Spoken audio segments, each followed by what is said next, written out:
Ito ang Presidential Broadcast Service. Radyo Pilipinas. Radyo Publiko ng Bagong Pilipinas para sa Bagong Pilipino. Naghahatid ng mahahalagang balita at impormasyon na guugnay ng pamahalaan sa sambayanan. Tulay sa himpapawid ng serbisyo publiko. Radyo Pilipinas. Radyo Publiko. Ang boses ng Pangulo. Sa Iloilo, Radyo Pilipinas. 585 AM. Oras sa Radyo Pilipinas, alas 2:06 sa hapon. Mga labing ulihing nga hitabo, hibaluon, mga hangka at tubangon, mga bagay nga importante, aton ginahalungan, aton ginabantayan. Ululupod kita sa Bantay Banwa, Bantay Banwa. Ang programa nga magatulong sa inyo sa labing ulihing nga balita, mga panugyan o kampanya para sa kayuhan sang tanan. Ikaw, ako, kita, Bantay Banwa.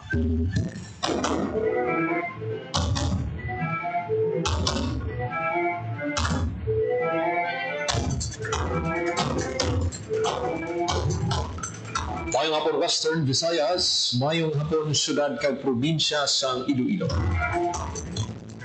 Welcome sa pagpangalagad sa programa Bantay Banwa. Lunes ng edisyon kita, Disyembre 8, tuwing 2025. Programa nga magadulong sa inyo sa labing uling nga balita, mga panugyan kag kampanya para sa kayuhan sang tanan. Ini ang inyo alagad kag anchorman, Joseph Paul Noblesa Tarosa. Lulupod kita subong nga hapon diri sa Radyo Pilipinas Iloilo. Sa aton nga pagpangalagad, soryanta ining pila ka mga operasyon sa aton nga kapulisan. Damo nga bulto sang Shabu ang nakumpiska sang Police Regional Office 6 sumalin sang weekend, no? Tubtob subong do halos kada adlaw milyon ka pesos ang nakumpiska sang aton nga kapulisan diri sa Western Visayas, ilabi na diri sa bahin sang syudad kag probinsya sang Iloilo.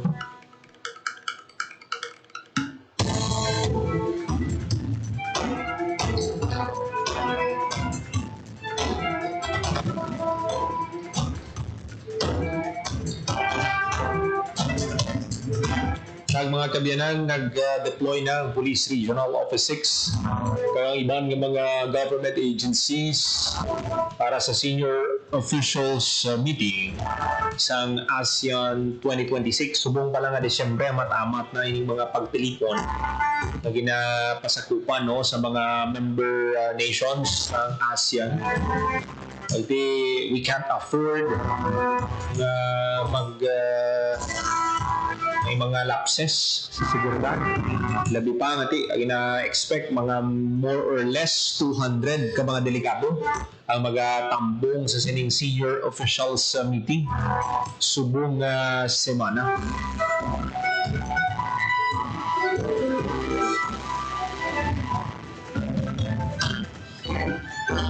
Kagsubong man nga adlaw mga kabiyanan, holiday kita.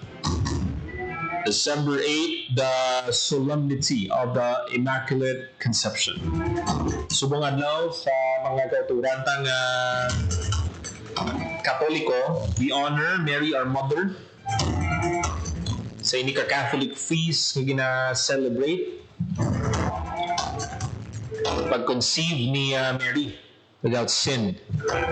Even though ang ini nga feast day occurs in the liturgical season of Advent, which prepares for the birth of our Lord Jesus Christ, Immaculate Conception refers to the conception of Mary in the womb of her mother, Saint Anne. Ang dogma sa Immaculate Conception asserts nga from the first moment of her conception, si Blessed Virgin Mary was by the singular grace and privilege of Almighty God and in view of the merits of Jesus Christ, Savior of mankind, kept free from all stain of original sin. Ang observance sa sining feast nagumpisa with a papal encyclical by Pope Pius IX when he formally defined the dogma of the Immaculate Conception Ineffabilis Deus on December 8, 1854. Makaligan ng pila ka tuig, in 1858, ang Blessed Mother gave her name to Saint Bernadette at Lourdes, stating, "I am the Immaculate Conception." This stained glass window ang gindonate sa Cathedral of the Immaculate Conception sa Portland, Maine by Bishop O'Connell in 1902. So muna kada ini siya, kada Disyembre 8 ini siya. Ang isa pagid nga tatlo ini mo. Subong Advent dapat magsimba gid kita, importante December 8, December 25 to January 1. December 25, muna yung pagkabanhaw, muna yung birth ni Jesus Christ. Kag ang January 1 naman, mga kabyanan,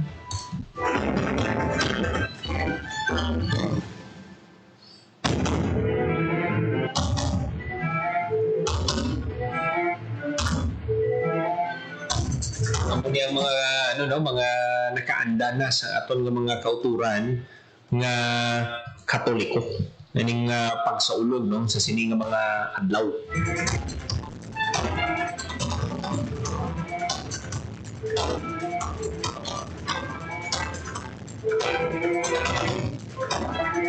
Amo niyang beginning sa calendar year kag significant sa Catholic tradition as the solemnity of Mary, Mother of God.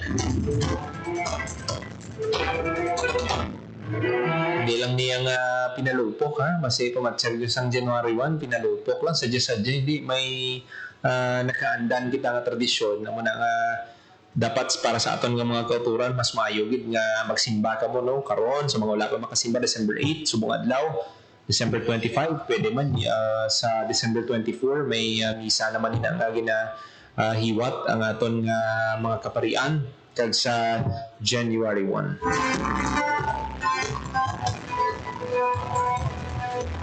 12 minutos magaligod sa takta, alas 2 sa hapon natin sila pakigangot kita sa Pag-asa para sa latest update sa lakat sang panahon. Radyo Pilipinas Weather.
14 minutos magaligid sa takta, alas 2 sa hapon. Radyo Pilipinas Weather.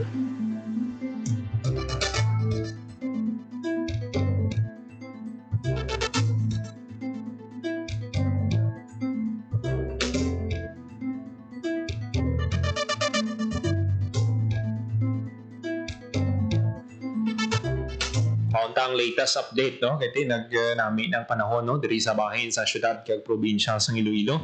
So ay gid nakapurma ang bagyo sa aton diri kag pasalamat gid kita. Pero pati may mga lugar man diri sa aton sa Visayas kag some parts ng Luzon natin na apektuhan sa sining bagyo. Ano ba lang i-expect sa aton nga mga kauturan?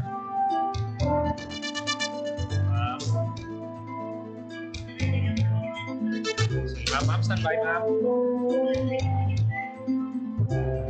Makaupunta sa piyaka linya, Pag-asa Weather Forecaster Leonor Silvestre. Ma'am, welcome sa Radyo Pilipinas. Maayong hapon. Hi, mga hapon. Muna yung ating latest weather update para sa buong adlaw ng Lunes, December 8, 2025. As of 8 a.m. sa mga aga, monitor natin ng LPA or formerly known as Baguio Map. Ay din-estimate natin base sa mga available na data na may kalayon 265 kilometers south of Cuyo, Palawan. Ang inyong LPA ay unlikely naman na mag-redevelop into tropical depression na kung within the next 24 hours. Sometimes shear line nag-apekto sa may eastern sections of central kag southern Luzon. Northeastern so nag-apekto sa mabuling na bayan ng Luzon. Dili naman sa Western Visayas mag-experience katasang mag-alubang na kalangitan, kung mga kablatalak ng pag-ulan sa mula sa Panago, Tuga, Sining LPA. Mahina at pag makasarang naman ang hangin natin na mag-ahalin sa direksyon east to northeast na magadala sa mahina at pag makasarang na pagdalit ng ating kanagatan. Forecast temperature natin generally nasa 25 to 29 degrees Celsius. Ang adlaw na butlak ko ng 5:56 a.m. pag magasunod in 5:27 p.m. karon sa hapon. Pagmuli ang ating latest weather update, halindrit ni Iloilo Batlo Weather Station. Ako si Limor. So, basta na magdamag. Salamat. Ma'am, may mga pilala kita ka pabangkot, no? Sa sining paghina, sa sining bagyo at isubong nag-low pressure na lang. Based sa inyo din, ma'am, nga system, may mga gina-expect pa bala kita nga mga bagyo, nga magasulod sa Philippine Area of Responsibility antes mag-takop ang tuig, Ma'am Leonor? Well, sa ating forecast na tropical cyclone na makasunod sa bulan ng Disyembre ay nasa isa o dua nga tropical cyclone pwede na magsunod sa ating parser. And then, kaya sa Sudan, sir, as of now, Sudan na semana, wala naman kita ginamonitor pa na that any other weather disturbance sa sunod o sa ating parser. Ma'am, mas ano bala, no? Matagaan natin ideya ang aton nga mga kauturan. Iti sang weekend, may mga hinihibo man nga preparations, no? Aton nga mga government agencies may kantanan sa bagyo. Pero ang pasalamatan talang kay iti why nagbaskog ang bagyo, naghina na lang ini, no, into a low pressure. Ano mga factors, anong mga nakita ninyo, no, kung aangati na-downgrade ng ining weather disturbance, ma'am? Ay, yes sir. Kaya tulad sa sir na ang search kang ating nga amihan sir, ang karon kang dry air intrusion ang aming nga bagyo. So, nasakutan sa lain na ingredients ang ating nga bagyo. That's why namin may hina na lamang siya sir. Medyo ano lang, ma'am, no? Medyo tudutad lang. Ano, ma'am, ang rason? Anong nabali na na piktuhan sa amihan? Ang dry air intrusion sir. Dry air intrusion. Sir. Okay, so kung magsiling kita dry air intrusion, ma'am, ano ini kun ipakahal ka ba? At least, simple.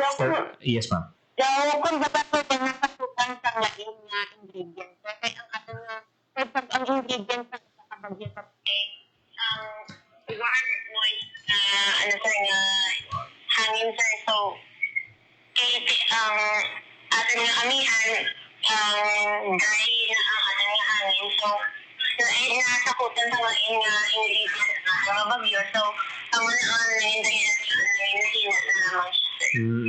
Na-mention mo, ma'am, ang isa tubtob buha pa ka ka weather disturbance ang ma-expect naton nga magsulod sa aton, ma'am. Yes, sir. Sa mga forecast na base sa ating historical data, sir, for the month of December, may posible ang isa or duwa nga tropical cyclone ang magkasagad or lapay sa ating mga person. So far may kaisa na kasama na si Bagyo Alma. And hopefully kami wala na tuwing masunod para happy man natin nga Pasko. Wow, namigid, ma'am, no? Kabay pa. Pero ang aton lang sini, ma'am, ngati padayon lang kita sa pag-monitor. Pisar ngati mayon tiyempo, padayon lang sa pag-monitor sa aton nga pag-asa, no? Aton nga mga kauturan, importante gid nga hindi ka mo malipat, mag-check sa mga updates from Pag-asa, Ma'am Leonor. Yes, sir. From the time nag-update na kami sa ating website, nag-ating Facebook. Okay. So this, madamog na salamat, Ma'am Leonor Silvestre, ang weather forecaster sa Pag-asa, Iloilo. Salamat sa inyo. Batian mga kabyanan, si Ma'am Leonor Silvestre sa Pag-asa, Iloilo. Mayogin, amugin ng ginasiling ta basta mag-Disyembre, mga times gid nga ang bagyo kay ara man nga naga-develop gid no into a tropical depression, signal number 1, signal number 2. Ang nadumduman ko nga makusog nga bagyo nga sulod sa aton Disyembre, bagyo Odette kung nadumduman sa aton nga mga tagpalamati. That was December 2021, 4 years ago. Ito madamo gito sa naapektuhan. Kaya hindi lang ito basta-basta bagyo. Kusog man ito nga klase ng bagyo. Magpila ka mga kauturan tang nagkalamatay. Pero kung basehan mong forecast this week, wala sa may makitaan ang aton nga pag-asa.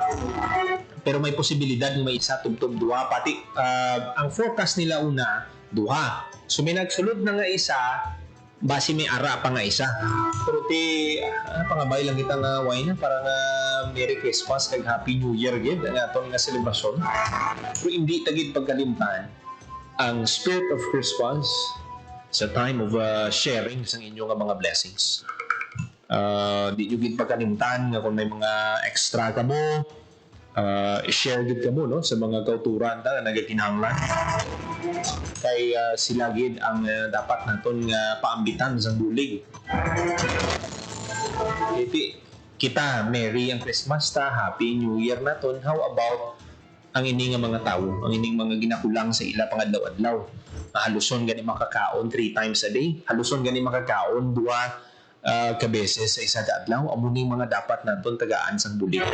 Pero sa nakita naton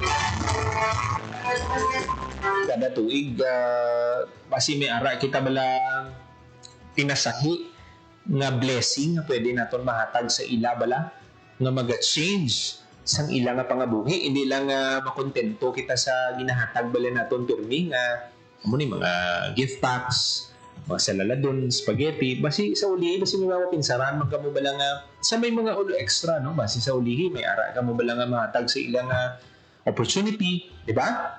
Lain lain ang opportunity nga mahatag mo kasi sa kada tuig nag-share ka mo sa blessing sa ila.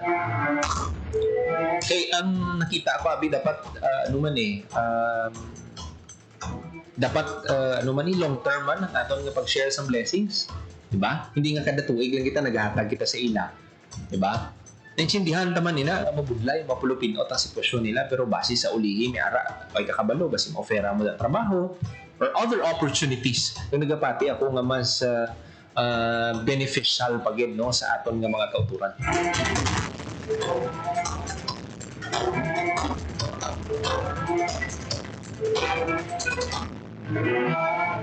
minutos magaligid sa takna alas 2 sa hapon. Ang aton nga mga kauturan no sinatingala gamubla madugay kita nga wala naka pangalagad diri sa aton nga programa na bangod nagsahilo no ang opisina na sa Radyo Pilipinas. Sahilo ng office ng Radyo Pilipinas no susubong ari na kami sa 5th floor sang Student Services Building, Iloilo Science and Technology University, Burgos Street, La Paz, Iloilo City. Ang transmitter naman ara sa gyapon sa MH Del Pilar, Molo, Iloilo City. So muna no para sa mga kauturan ta dira ang office kag studio sang Radyo Pilipinas ari na kami subong sa 5th floor sa Student Services Building, Iloilo Science and Technology University, Burgos Street, La Paz, Iloilo City. Kag bugos gid ang pagpasalamat sa Radyo Pilipinas Iloilo sa tagdumalahan sa ISATU. Pinagi sa isa ka use of rock agreement, tagaan kami sa space sa opisina para nga mag-alagad sa inyo mga kaabyanan. Kita magsala mga 20 years ang inyong agreement. Kag we are thankful gid sa management sa tagdumalahan sa Iloilo Science and Technology University kay Dr. Gabriel Salista Jr. kag kay former director man sang former president sang ISATU si Dr. Raul Muyo subong regional director na sang SHED Regional Office 6. 25 minutos magaligid sa takna alas 2 sa hapon.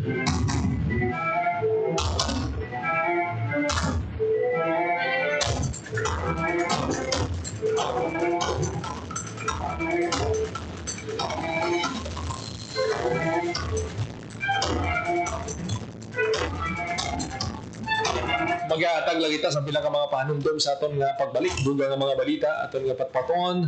Risa gyapon sa Radyo Pilipinas, Iloilo. Gabalik lang kita.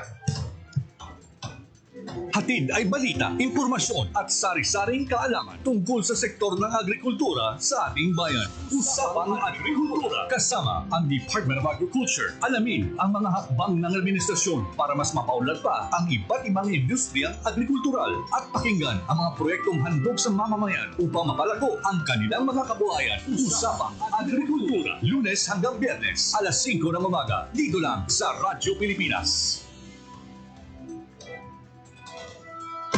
Time to celebrate kulturang Pinoy. Tradisyon, musika, sining, literatura at iba pa. Anything and everything fun and Filipino. Ito ang Pinoy Kultura. Known to tourists as hanging rice, puso is rice cooked in woven palm leaves and seen mostly hanging in food stalls, kaya tinawag na hanging rice. It is sold along with barbecue, lechon, ginabot, and the likes in Cebu. Ang puso ay isang iconic street food sa Cebu. Great to take on a picnic or pag nagbi-beach or kahit saan kapag nagutom. No need for utensils or plates, just grab a bunch of hanging rice and some barbecue and you can eat anywhere, even without a table. Busog na, biodegradable pa. So don't forget to have some when you visit the Queen City of the South. Yan ang Pinoy Kultura because our culture is cool. Oh?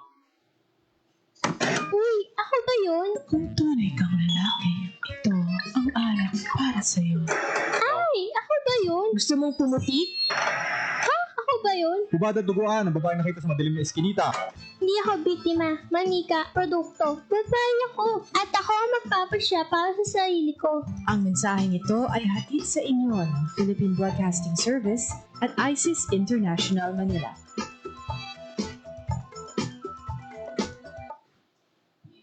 Time to celebrate kulturang Pinoy. Tradisyon, musika, sining, literatura at iba pa.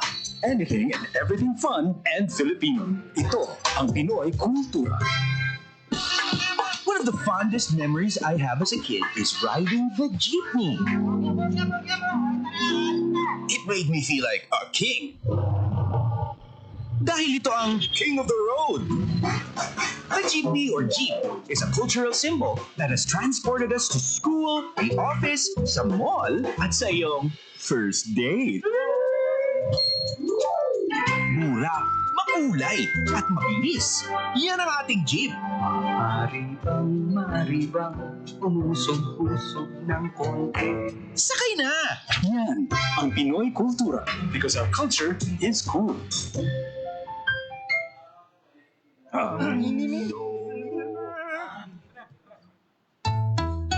Ang sumitsid ay pangmanghang, ang sumipol ay pangbunghang, ang babae sa lansangan, huwag hiritan kundi galang. Pare, ang catcalling ay isang uri ng sexual harassment. Di biro ang sexual harassment at di nakakamacho ang pang-aabuso. Huwag hiritan kundi galang. Isang paalala mula sa Philippine Commission on Women at panghimpilang ito.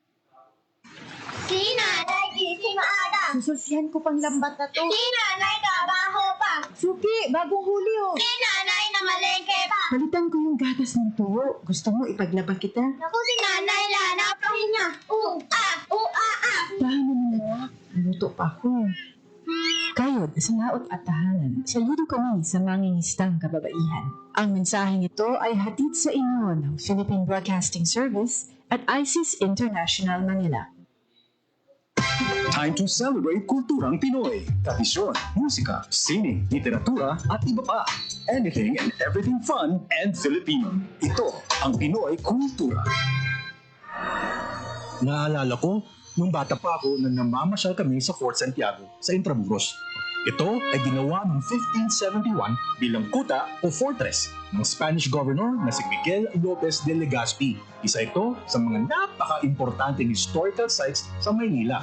Marami ang nagbuwis ng buhay dito noong kapanahunan ng mga Kastila at noong World War II nang ginamit ito ng mga Hapon bilang kulungan ng mga Pilipino at Amerikanong kanilang nahuli.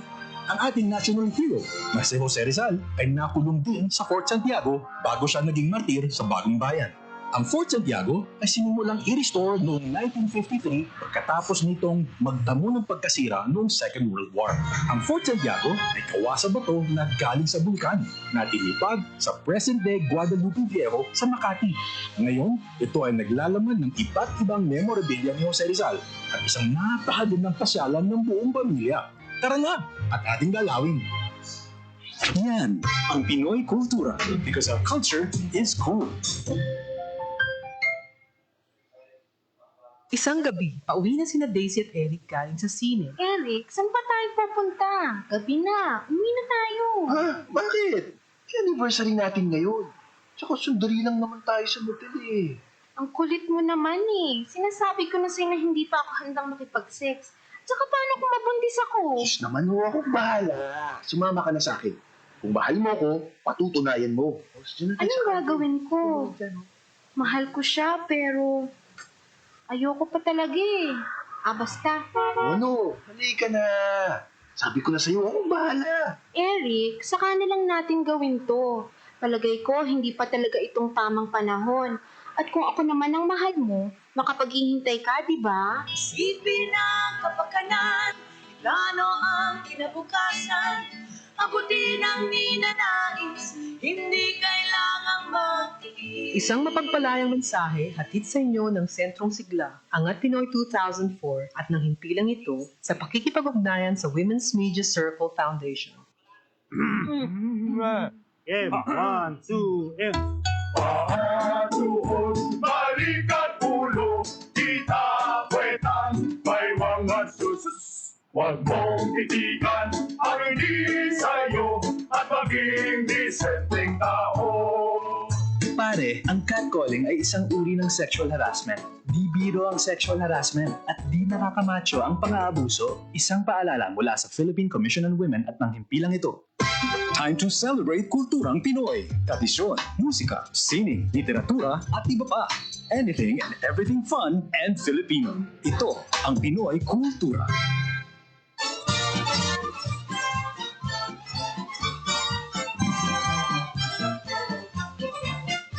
A blessing of safe voyage and a chance to cool off, pinagmamalaki ng kanta ang Antipolo, named after tipolo or breadfruit, prolific in the area. The city prides itself as a pilgrimage capital of the Philippines.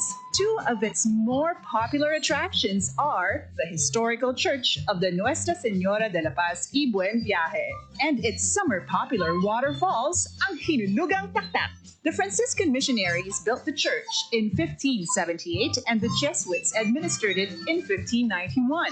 Thousands traveled to pray to Our Lady of Peace and Good Voyage, brought in from Mexico in 1626 and enshrined in the cathedral. A favorite tradition is trekking to the shrine on Good Friday Eve and May 1st.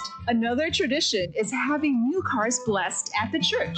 Many believe it will ensure the safety of the car and its passengers. OFWs also pray for success abroad. Pagkatapos ng pagpapala sa misa ay ang inaabangan ng mga bata, ang pagligo sa sikat na Hinulugang Taktak, described playfully in its song. It was first opened in July 1952, became a national park in September 1990, and a protected landscape in November 2000. In 2002, it had to be rehabbed because of water pollution. In February 2020, Hinulugang Taktak reopened, together with unique recreational installations for wall climbing, hanging bridges, and a spider web platform. And don't forget, before you leave, ang pasalubong. Sikat sa lugar ang suman at mangga. But you can also bring home antipolo in a jar, like cocoa jam, latik, kalamay, or adobong kasoy. So, no time to waste. Get into the culture, enjoy a blessing, and have some fun. Tayo na! Yan ang Pinoy kultura because our culture is cool.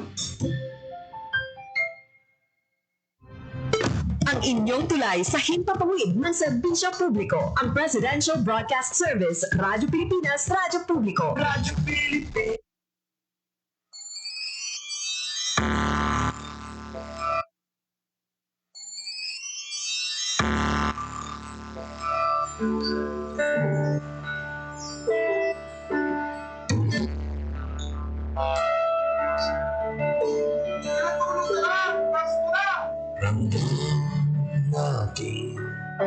ang simoy ng hangin. Ito ay ganda ng iyong darating. Pagsilang ng sabon doon sa Bethlehem, siya ang nagligtas ng kasalanan natin. O bakit ba nalimutan na natin ang siya tunay na diwa ng Pasko?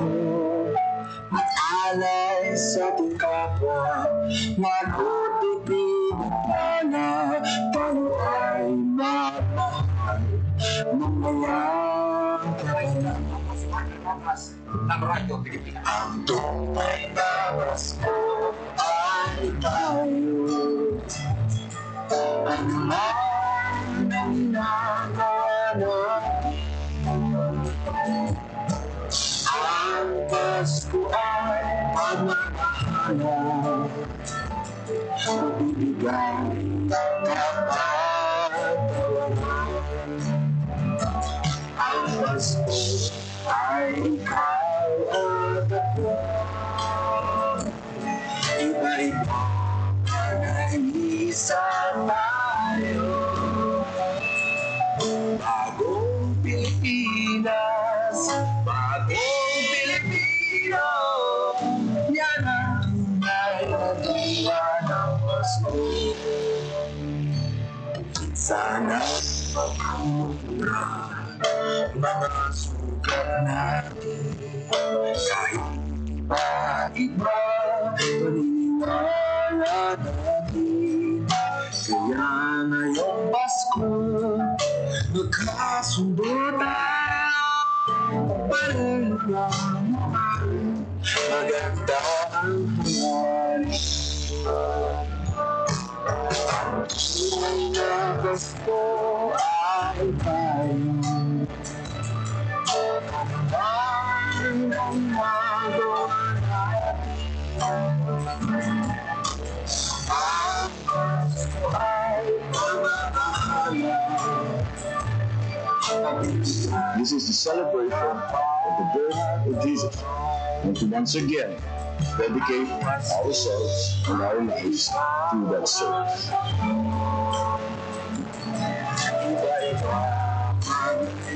Isa tayo, bagong Pilipinas, bagong Pilipino, yan ang tunay na diwa ng Pasko. Ang tunay na Pasko ay tayo.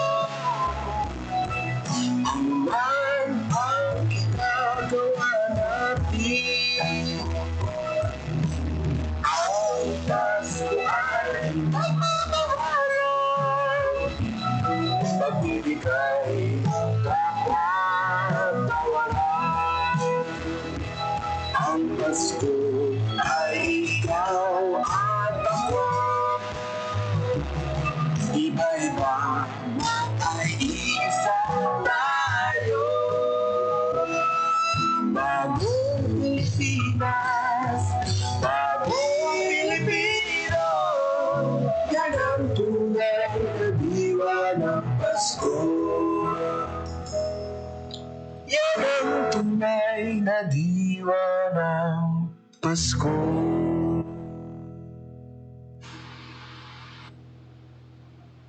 39 minutos, mga kaibigan sa tagna ng alas 2 sa hapon. Panahin ka mga nagpamatidri sa Gapon sa programa Bantay Banwa. Sa mga tagpalamati naton, sagid kang mainit nga hapon sa inyo. Mga nagabantay no sa aton tagsa ka pagpangalagad. Pinangaton mga friends dira no. Abi gani nila, 2 ka semana silang absent sa aton nga pag pangalagad, no? Suki na aton nga tagpalamati. Perti timing gid. Binanong migo ta dira si migo ta Patrick John Nerves. Tutok gid sa aton nga pagpangalagad. Sa mga nagapamati sa radyo 585 kHz. Mga kabyanan, 96,000 followers na kita, no, sa Facebook. Namitan ni kon ng mga friends na dira, ng mga followers ta. Kung hindi man ka mo sako gid, gumedsyempo ka mo. Please encourage your friends man mag-like, mag-follow sa page ng Radyo Pilipinas para mas malapad pagid ang amon nga malabutan.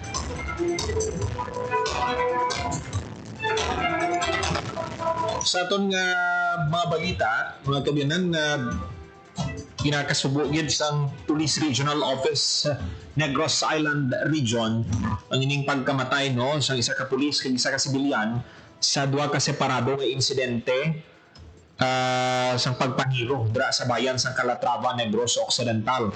Base sa report nga nakuha nato, no, sa kapulisan, ang una nga insidente nagluntad kahapon sang alas 7:50. May gintiro nga 58 years old.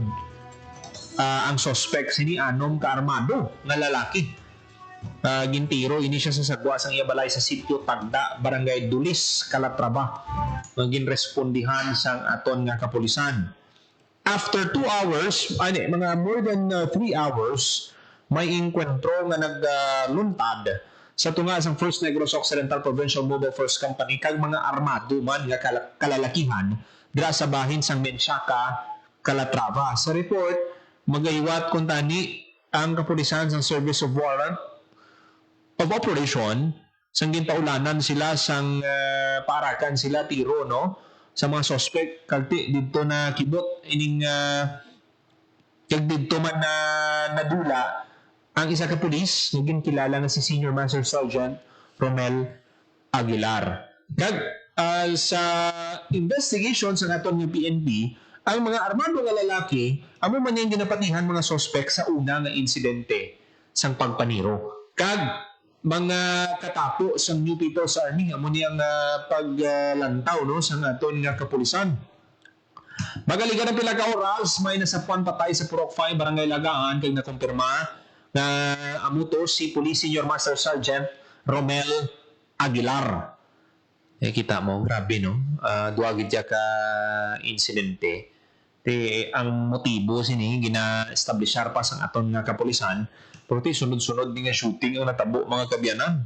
Kaya ginakondenar gid sang PRO-NIR ining natabo. Pero sa bahay naman sa Negros Occidental Police Provincial Office, sunod kay Police Colonel Dennis Wenceslao, ang PD, Provincial Director sa Negros Occidental PPO, nati ang pagtiro kay Aguilar hindi lamang pag-atake sa PNP, isa man ka dako nga insulto sa malinong kag matawhay nga komunidad sa Calatrava. Yun pa siguro sang opisyal ang paglagas sa mga suspect para matagaan hustisya ang pagkamatay sa ila kaupdanan kag pati na ang mga inosente nga sibilyan.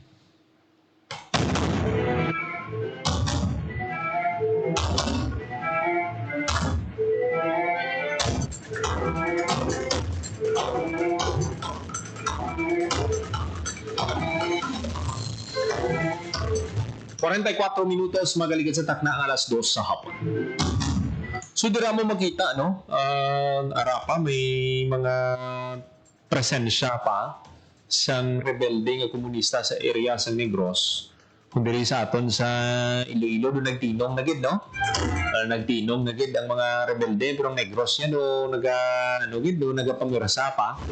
Ano ang instruction sini ni Major General Michael Samson, ang commanding officers ng 3rd Infantry Division.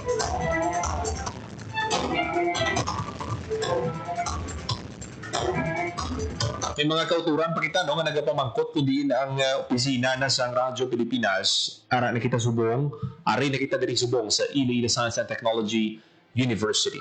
Student Services Building, 5th floor. Dito sa mga isang Lapas, Iloilo City.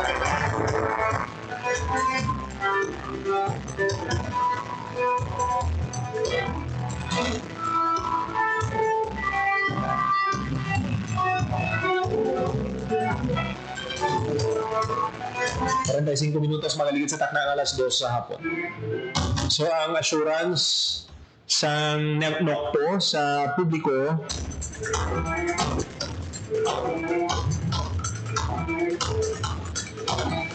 nga dakpon gid ang ining mga ining mga personalidad nga naghimo sang duha ka shooting incident, no? Mga utok-utok sa sining himo sang violence dira sa area sang Calatrava.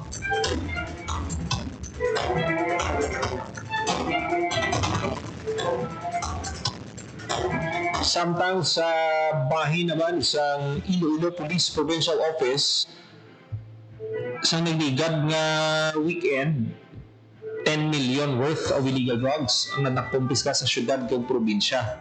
Kay ina, nakumpiska ang 770 grams sang suspected shabu with an estimated standard drug price na 5.2 million pesos.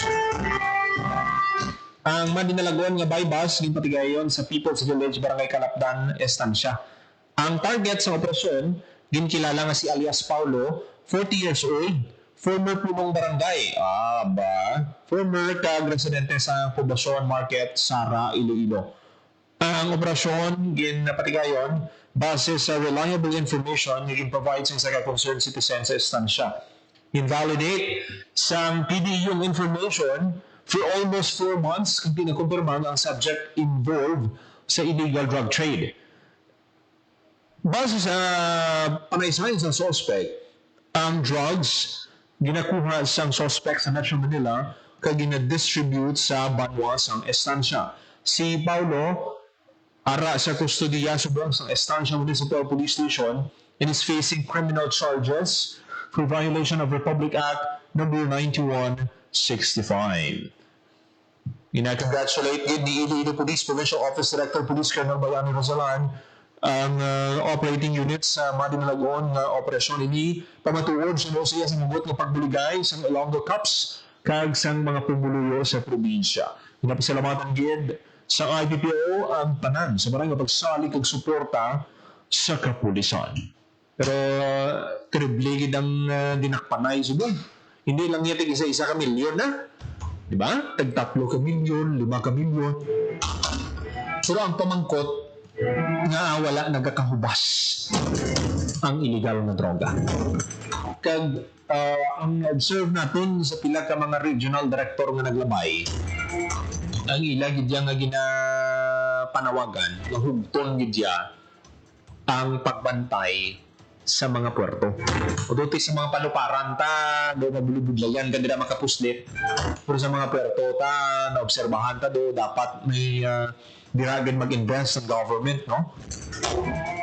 Kaya bulubuinan dapat ang mga pondo sa sa flood control. Kaya isa ilo na ton kay nga diri mo makita nga damo ang supply nga nakumpiska. Buot silingon may demand. So buot silingon may mga nagagamit. Kag amo nang dapat naton nga tapnaon. Kaya hindi basta-basta ang epekto sini sa aton ng mga kauturan sa nagdumduman ninyo. Nakila kita ka mga kauturan nga na-interview diri kag nagasiling gid yang struggle gid para sa ila nga makapalagyo sa drug addiction. Kay may mga times na relapse ka, subong naguntat ka, after some time ma-pressure ka, balik ka naman. So kanugod. So balik-balik lang ina. That is why kung matintar ka mo, hindi ka mo magpatintar, manindugan ka mo, hindi ka mo magamit sa illegal na droga. Ano ginatandaan nyo? Hindi ka mo yung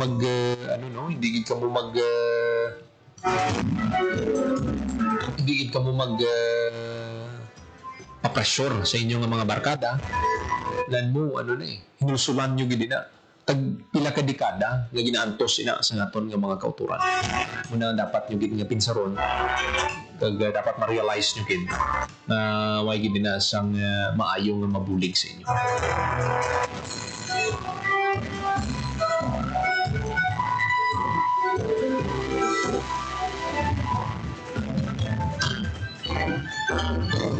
...50 minutos magkaligid sa takna alas 2 sa hapon. Mga gabi na ng iban pagin ng mga balita patpato na to sa masulong edisyon sa programa Bantay Banwa. Ginapasalamatan ta aton mga kaupdanan sa technical side. Sa studio, Mr. Vermon Aventura sa transmitter, Mr. Jeffrey Betita. Para sa Bagong Pilipinas, Joseph Paul Noblesa, Tarosa, Radio Pilipinas, Radio Publiko.